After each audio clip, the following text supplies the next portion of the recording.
Okay, hello everyone. Welcome to this webinar where I will be covering some cool new tools or some cool old tools in Microsoft Outlook. First off, let me introduce myself. My name is Glenn Wilson, and I am a cloud system specialist at Optistar Technology Consultants.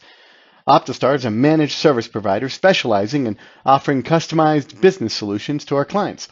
This is the first of our planned series of webinars aimed at helping you get the most out of your IT tools and introducing you to some other tools you may not even know you have.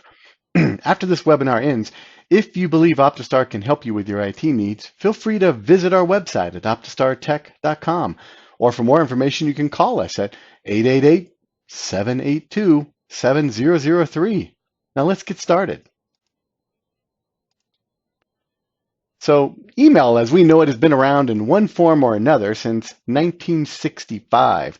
At first, it was thought that email would lead to the demise of the written word, and later, as we were inundated with so much of the stuff, it was believed that it would lead to the demise of all of us. Now, I love reading old articles that predict the coming end for email, especially when they were written 10 years ago and we're still using it today. And maybe one of these days those articles may be right, but for now, I'm still drowning in the stuff. And if you're like me, and email is consuming a large and sometimes unhealthy amount of your day as well, then I'm hoping that today I can help make things a little easier for you by giving you some cool tools to get the most out of Microsoft Outlook, which is the application used by most businesses to send and receive email today. Now, some of these you may already know of, and you may even use regularly, and others may be brand new to you. But my chosen presentation method today will be to introduce each cool tool to you, and then I'm going to play you a demo of the tool so that you can see it in action. So don't be surprised if I'm not moving my lips around during the demonstrations. I have 8 tools in all to show you today, and I may even throw in a bonus tool at the end. So let's get to it. The first cool tool I want to cover is Quick Parts. Now, as an IT guy, I am famous for saying that while I may know how to install and manage this stuff, I am not always the best when it comes to using it. So when I was working with a law firm in the recent past, and one of the paralegals in that office showed me this tool, Quick Parts, I was blown away by how much easier it seemed to make her job. I was more excited than she was. Essentially, if you remember those old rubber stamps that people would use to repeatedly press images, like librarians stamping a book with a due date or a stamp that pressed received and the date on it, then QuickParts is Outlook's email stamp, where you can repeatedly stamp the same message over and over again. It can come in handy whether you're sending the same message 50 times a day or just 3 or 4 times a year. Just having a quick and available copy at all times can be an awesome time saver. Let's watch a demo.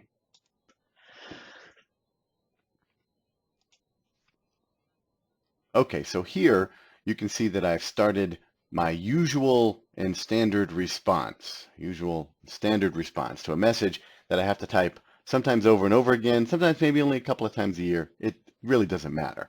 But as you can see, I've typed it out. Hello, thanks for asking about the thing I get asked about all day long. And I've typed the entire message out. And just before I click send, though, I'm going to switch over here to this insert button. Now, I want to go to insert for a reason, because it's going to allow me to bring up Quick Parts. So Quick Parts is usually located on this toolbar, the insert toolbar right next to text box. Now, what I need to do here is highlight the text that I want to rubber stamp, as it were. In this case, this is the message that I type over and over again. So I'm going to highlight that message. I'm going to come up to Quick Parts, and I'm going to say, save this selection to the Quick Part gallery. It's this little nub right down here at the bottom. Now, I need to give a name to this, since I've already referred to it as my usual and standard response. That's what I'm going to call this one. As for gallery, we're going to leave it in Quick Parts. We're not going to discuss any of the other gallery options on here today, but just know there are some. For category, now I'm going to leave mine in my general category, but just so you understand the concept of categories, you can create different categories which will help when it comes to differentiating between your many Quick Parts you might end up having. If you're like me and you don't have quite so many, you may get away with just using the general category. But as you can see, I've created categories for social media, test parts, such and such. So in this case, though, I'm going to stick with just general. For description, this is where you would take the opportunity to describe what this particular one is about, but it's something that's only important to you. So you could say, this is my usual and standard response for the United States. This is my usual and standard response for Canada or for Mexico or for Europe. An idea. So it gives you an idea of which this particular usual and standard response is for. As for the last two options on here, we're going to leave ours in the default settings for now, save in the normal email dot, and options insert content only. But as far as options know, just know there's three. You can insert its own paragraph or insert its own page. I'm not going to cover that today, but I will say insert content only. Now when I click OK, this text has been rubber stamped, as it were. And in the future, let's see how I would use it. So let me delete that message. Now I have my new message. It's time for me to type it again. Now, at this point, I would come up to Quick Parts, click here, and you can see I have under General, my category, Usual and Standard Response.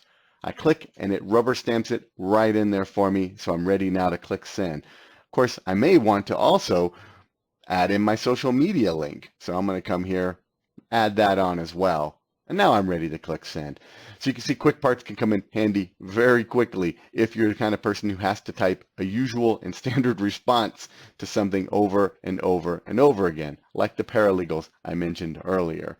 Let's move on to the next one. So cool tool number 2 is Outlook's delay delivery feature. Now, have you ever known exactly what you wanted to write in an email, but at the wrong time to write it? This tool can help with that situation, and it can come in handy when you know exactly what you want to say to a client or a potential new client, but you also know that they get tons of email and you don't want to send it to them until you know they'll be at their desk to read it.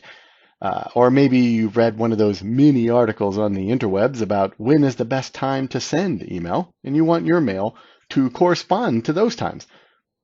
Maybe you want to wish someone a happy birthday, but you're thinking of it today when you got the 1 week ahead alert, but you don't want to send it until their actual birthday.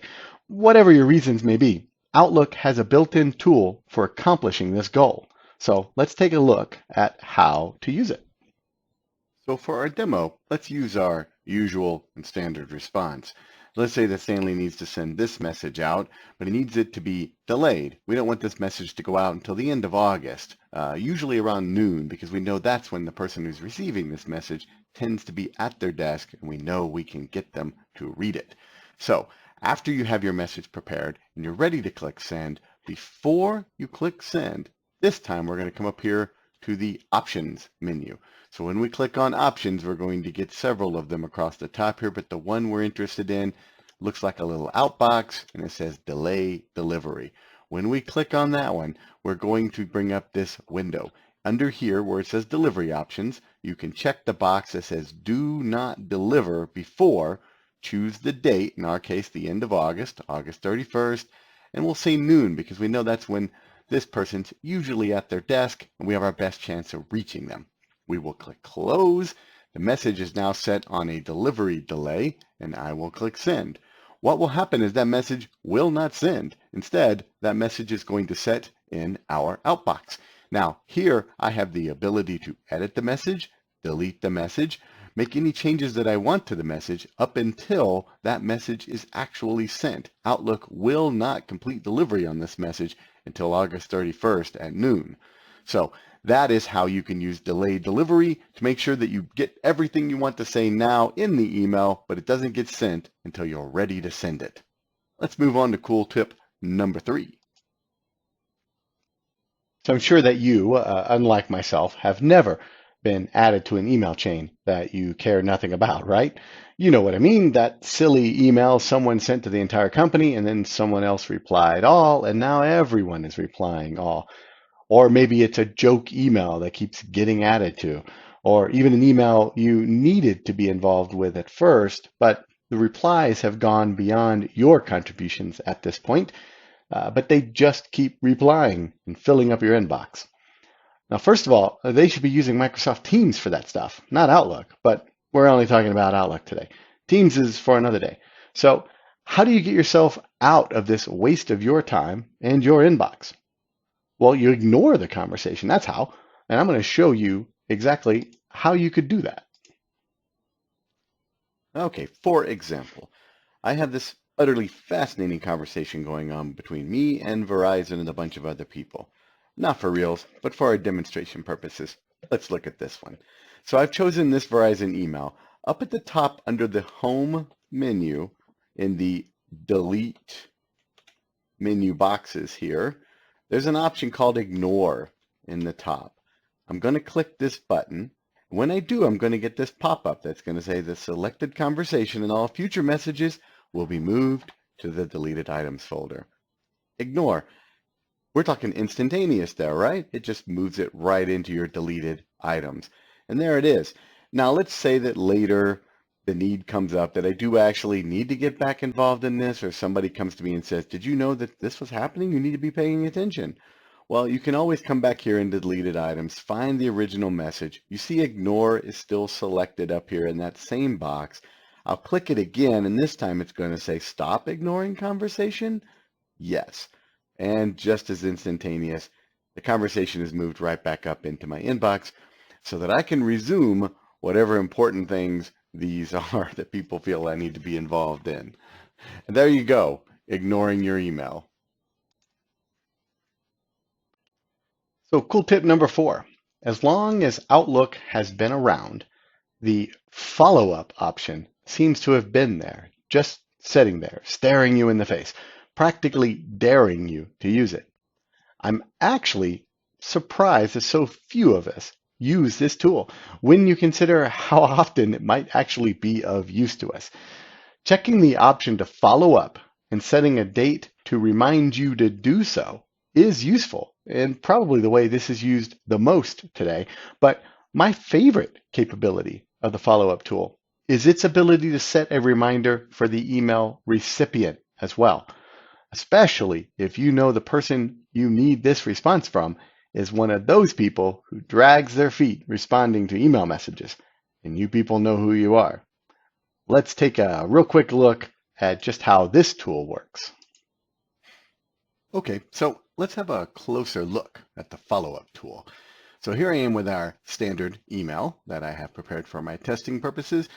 In the screen here up at the top menu in the message menu, over to the right is our little flag friend. This is the follow-up option. We're probably more familiar with it in a sense of assigning stuff to ourselves if we've used it at all. When I click on the follow-up, I get a pull-down menu in which I can set reminders for myself to remind me today to follow up on this, to remind me tomorrow, this week, next week, to set no date, or for custom dates. Custom date's the one I want to show you guys today, because when you go into custom, flag for me is checked, and I can choose whatever start date I wish, whatever due date I wish, and I can set to turn on a reminder for any particular day to remind me to have it done by this day at this time so that I keep getting these reminders. Now, I can also check this box flag for recipients. This is what I mentioned you would use if you wanted to send the recipient, also have them set up with a message, a reminder to keep reminding them to follow up on this email. You have other status options that you can assign for them. You can do for your information, for instance, read, things like that. But for our purposes today, we're talking about follow-up. This allows you to make sure that the person who you're sending the message to gets an automatic message or an automatic alert set up to remind them that they need to respond back to you on it. Very useful. I hope this is one of those cool tools. Let's move on to our next one. So number 5 is dictation. Now, some of us like to think of ourselves as better speakers than writers. Well, the next cool tool is dictation, which will allow you to prove it. Dictation lets you use speech to text to author content in Outlook. It works in other Office applications as well, such as Word and PowerPoint, using your microphone. It's a quick, easy way to draft emails, send replies, and capture the tone you're going for. Using the dictation button in Outlook will allow you to create your entire message out loud, even adding punctuation. Plus, you can make edits with your keyboard without turning off the mic and having to start over. This feature is even available in the Outlook mobile app for vocal composition on the go. Now, I'm not going to demonstrate the mobile experience today, but let's look at the desktop experience in action. And please be aware that this particular feature is not exactly faultless. I've worked with it a lot, and I've had some mixed results at times, and I've had some spectacular results at times. So your mileage may vary. I guess you could say this feature works, I guess you could say that 60% of the time, this feature works every time. Okay, so let's take a look at this cool dictation tool.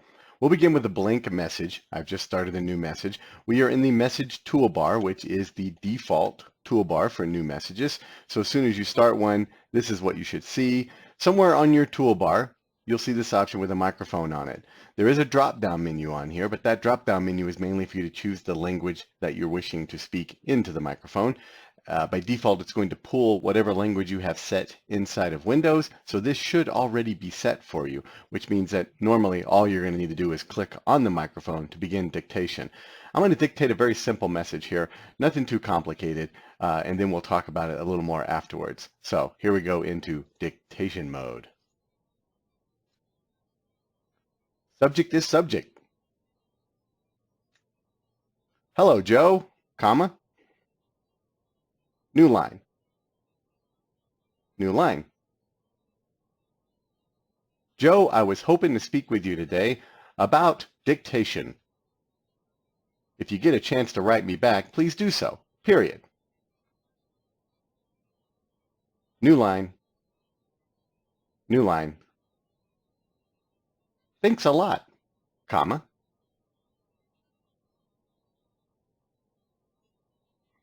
There we go. It's a pretty basic, simple message. Now, Microsoft has an entire page dedicated to all the different punctuation and different things that you can add to this. Sometimes those things work, sometimes they don't. I found I've had some luck where something worked and then 5 seconds later it didn't work. But I still think it's a pretty cool tool and it can come in handy, be very helpful when you're writing simple messages. So also very helpful on the mobile version, which again, I'm not going to be able to demonstrate for you today, but if you do have Outlook running on your mobile phone, you might find this pretty helpful. Let's move on to our next tool. All right, so now you've heard the old saying that this meeting should have been an email before, right? Well, I'm going to show you how to make an email directly into a meeting using a clever tool already built right into Outlook. All you need is an email and a mouse to make it happen. Now, this tool will create a meeting that contains everyone who's already on the email chain and with the entire contents of the email included in the meeting notes to make it easier for your attendees to know what the meeting is about. Let's see it in action right now. Okay guys, let's have a look at this create a meeting tool in action. So I've selected an email here that I wish to make a meeting from. I want to invite everybody on the chain to the meeting, and I want to make sure that everybody knows what the meeting is about and what they should have to be prepared for the meeting. Now, instead of starting with a whole brand new meeting appointment, what we're going to do is use this cool feature that Microsoft already built into Outlook. Right up here at the top, there's an option that says meeting. Now, if I click that, with that highlighted, of course, it's going to create a meeting right from it, including the email.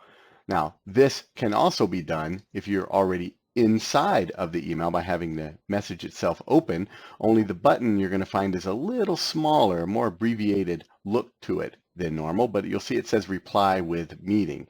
When you click that, it's going to open up, set yourself up a meeting. Now, the meeting's title is going to come directly from the email subject, so whatever the subject line is. Now, if your subject line happens to be a little messy, you can always feel free to click in here, clean it up. The required attendees are going to be everybody in the to field. You can feel free to adjust that. You can either move somebody to optional or you can add new people if you want to add them in.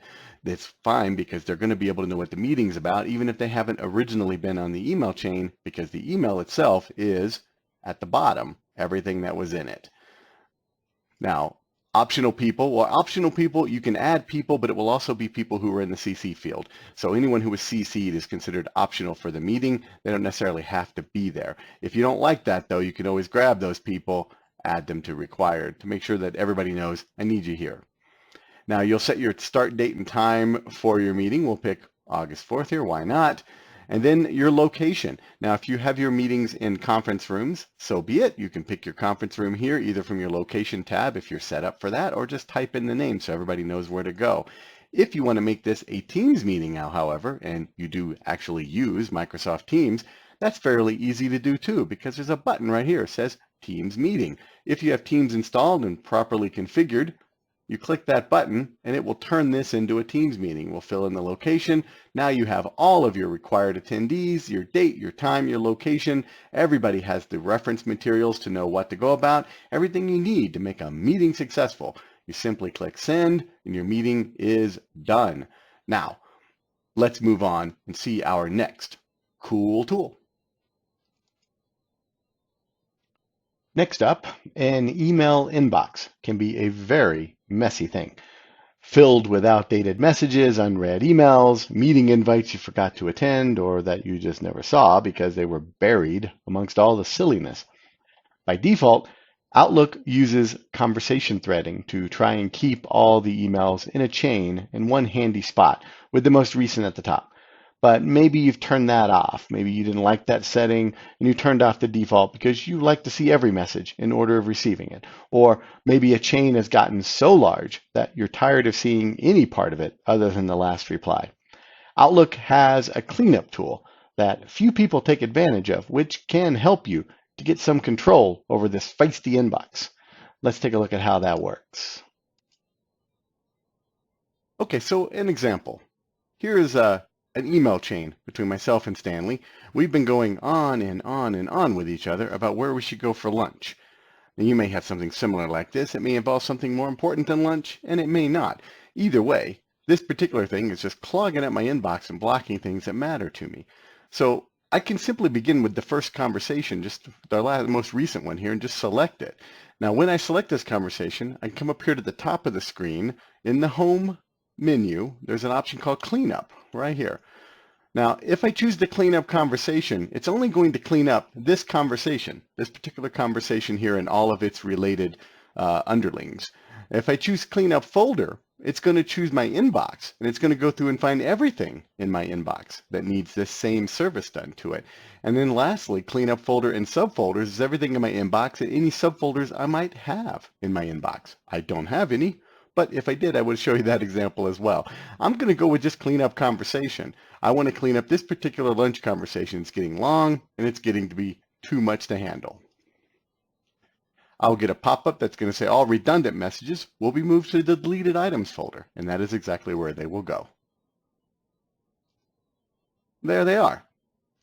That has cleared them out of my way. All the junk is gone. I have the last message, and then I have the full chain still available to me. I just don't have every single reply filling in my inbox anymore.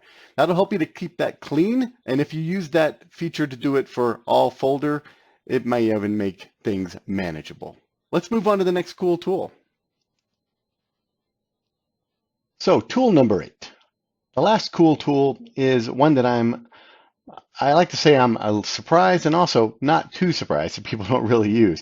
In the past, when I've enabled it for people, they would inevitably sing its praises to me about how much easier it made their lives, or they would stop me every time I walked by their desks to ask me to turn it back off again. Personally, I'm not sure how I would manage without this simple little add-on. By adding the calendar to your main Outlook mail window, you can see a view of the month ahead by dates. And you can see a quick 5-day abbreviated version of your schedule to help you plan your next meeting or event. The next time someone on the phone asks you what your schedule looks like tomorrow, you can see it in a glance here. And turning it on is a snap. Likewise, if you're in that second group that has grown to hate this add-on, well, then turning it back off again is just as easy. Okay, so let's discuss this to-do bar. Now, the easiest way to get onto your main screen here to show that to-do bar is to go up here to the top and to change to the view menu. And when you change to the view menu, you're going to get some of these options up here. And one of these options says to-do bar. Now, I recommend turning on the calendar to-do bar. Now, the others can be useful, but I can find that they start to clog things up a bit. I get the most benefit from the calendar to-do bar. And what you get here is an actual working calendar, so you can see where we are and where we are going. So if you just need a quick view of the coming year or the coming month to see what day is September 14th, oh yeah, it's a Tuesday. You can do it by simply moving with these two little buttons. And down below here, you can see that, well, Stanley has nothing else scheduled today, but tomorrow it's got a busy day. Lunch, meeting with Champ, Thursday, chasing a cat, lunch, and then Friday and Monday, we've got lunch scheduled. So it's busy a couple of days there. Now, if somebody were to ask me if I'm available Friday afternoon, well, I can easily look here rather than have to come back over and click on my Outlook calendar to go back and look at it. By adding this to-do bar, I can see everything that's coming to me as quickly as I can. Now, it's an abbreviated schedule, mind you, but at least gives you some idea of where you're going to be in the next couple of days when somebody asks you. I find this to be pretty useful. There are a lot of people I've found, they get very happy when I turn this on for them. There's also a lot of people who are like, this is in my way, I just want more space to read my email. In which case, I always tell them, come to view, go to to-do bar, and you can turn it back off again as well. Let's move on to the bonus tool. Bonus tool. For a bonus tool, I want to recommend the focused inbox. Now, in my years in IT, I don't think I've ever come across anything as perfectly divisive as this tool.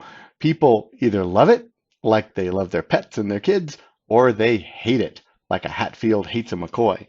There is seldom any wiggle room in the debate. If you try to Google the term focused inbox right now, one of the first items you will see in the autofill search area is how to turn off. So I get it. That's why it's just a bonus tool today. It's also one of the only things I'm mentioning here that only works with Microsoft 365 accounts. So this may not be available to you if you're not currently using a Microsoft 365 hosted email account. Now, at first, I will say that I too saw the reason for this hatred. Me and the focused inbox, we did not see eye to eye when we were first introduced. But over the years, we've grown into being good friends. And I have learned to appreciate its auto magic ability to filter the quote, needs my immediate attention, unquote, messages from the quote, not right now, unquote, messages in my inbox.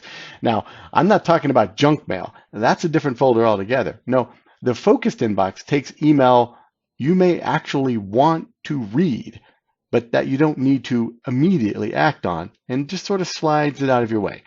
Temporarily, of course, nothing is deleted from your inbox.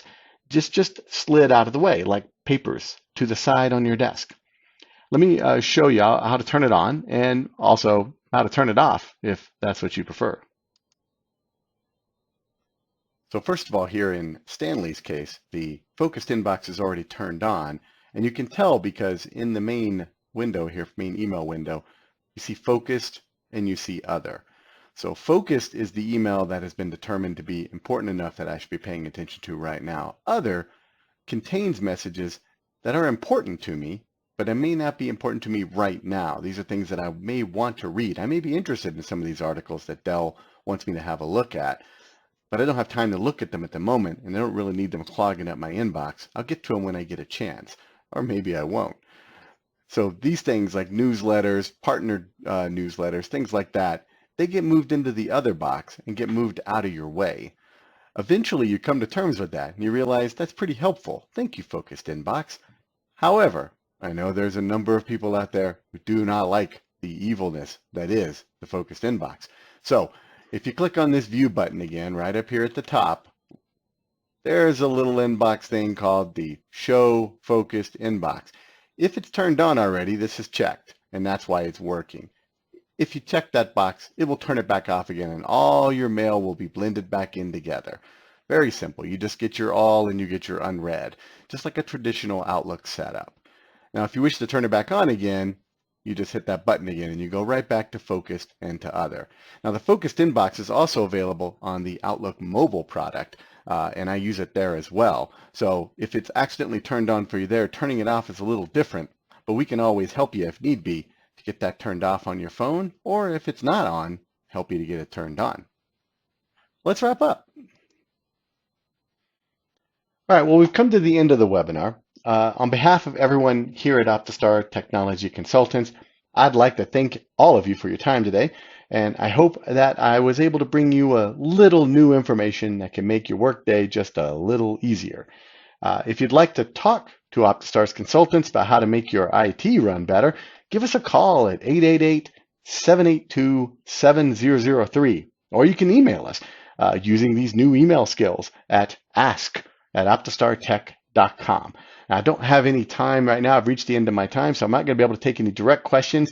But if you do have any questions about any of the things that we've talked about here today, feel free to drop us a line at ask@optistartech.com, and we'll get back to you as soon as we can. In the meantime, everyone, stay safe. Have a good rest of your day.